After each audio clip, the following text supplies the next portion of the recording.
Assalamualaikum warahmatullahi wabarakatuh. Salam sehat dan sukses luar biasa. Selamat datang dan bergabung dalam kegiatan tutorial mata kuliah Manajemen Sumber Daya Manusia minggu kelima.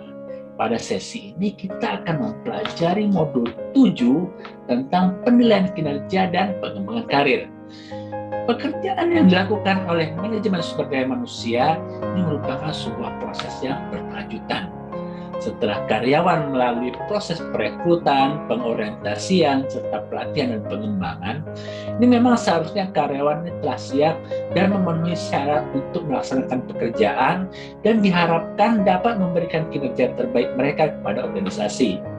Tapi tugas pokok manajemen sumber daya manusia ini tidak lantas berhenti sampai di sini. Setelah karyawan menunjukkan kinerja mereka, tugas utama manajemen sumber daya manusia selanjutnya adalah melakukan evaluasi kinerja karyawan. Tujuan dari proses evaluasi kinerja karyawan ini adalah untuk mengukur sejauh mana karyawan melakukan pekerjaannya secara efektif. Informasi yang didapat dari proses penilaian kinerja ini selanjutnya akan digunakan untuk memastikan apakah kinerja karyawan sudah memenuhi standar kinerja yang ditetapkan oleh organisasi. Selain untuk mengukur kinerja karyawan, informasi yang didapat dari proses penilaian kinerja ini juga dapat digunakan sebagai masukan dalam pemberian penghargaan kepada karyawan sesuai dengan jasa yang mereka berikan kepada organisasi. Sistem penghargaan di sini merupakan serangkaian penghargaan yang diberikan atau ditawarkan oleh organisasi kepada karyawannya. Sistem penghargaan sangat erat hubungannya dengan hubungan antara karyawan dengan organisasi. Selain itu juga ada juga yang kita sebut dengan kompensasi. Kompensasi merupakan salah satu fungsi manajemen sumber daya manusia yang berkaitan dengan masalah penghargaan yang diterima oleh karyawan sebagai ganjaran pelaksanaan tugas organisasional. Dengan diterapkannya sistem penghargaan dan kompensasi di sebuah organisasi, diharapkan ini dapat memotivasi karyawan di dalam melaksanakan pekerjaannya sehingga memberikan kontribusi yang maksimal kepada organisasi serta terciptanya sebuah sistem komunikasi antara organisasi dan karyawan yang dapat digunakan untuk menguatkan nilai, budaya, dan perilaku karyawan.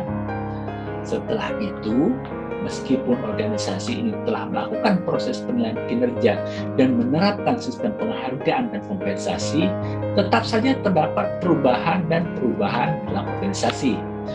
Perubahan dan pertumbuhan dalam organisasi ini akan berakibat pada perubahan di dalam persyaratan organisasi, sikap maupun kemampuan karyawan. Pertumbuhan organisasi ini akan berdampak pada terciptanya posisi manajemen baru dan perubahan tanggung jawab pada posisi yang ada. Maka dari itu, peran manajemen sumber daya manusia di samping mengembangkan karyawan, menilai karyawan, dan memberikan penghargaan, ini juga dituntut harus melakukan perencanaan dan pengembangan karir karyawan. Tujuan dari adanya perencanaan dan pengembangan karir karyawan ini yang dilakukan oleh organisasi ini adalah untuk pengembangan dan pengayaan sumber daya manusia sehingga tercapai kebutuhan karyawan maupun organisasi.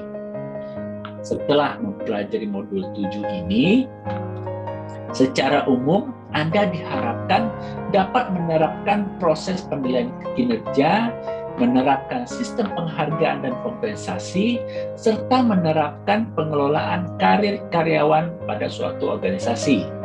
Secara khusus, setelah mempelajari modul 7 ini, Anda diharapkan dapat menjelaskan pengertian penilaian kinerja, menjelaskan tujuan penilaian kinerja, menjelaskan fungsi penilaian kinerja, menjelaskan proses penilaian kinerja, menjelaskan metode penilaian kinerja, menjelaskan masalah yang ada di dalam penilaian kinerja dan cara mengatasinya, menjelaskan hubungan antara penghargaan dan kinerja, menjelaskan keterkaitan upah dan kinerja, menjelaskan pengertian perencanaan karir, menjelaskan cara pengelolaan karir, menjelaskan pilihan karir dan jalur karir, menjelaskan cara menghadapi karir plateau, menjelaskan cara menghadapi karir ganda, menjelaskan pengertian pengembangan karir, menjelaskan perlunya pengembangan karir,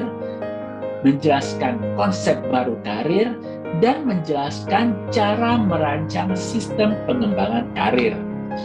Di samping mempelajari materi, Anda diharapkan juga dapat aktif mengikuti diskusi, karena keikutsertaan Anda dalam diskusi akan menentukan nilai akhir tutor Anda. Dalam sesi ini juga ada tugas 2 yang berkontribusi terbesar pada nilai Anda. Anda juga diharapkan dapat berlatih mengerjakan soal yang tersedia pada menu kuis. Selamat mengikuti, selamat belajar, sukses buat Anda semua. Salam.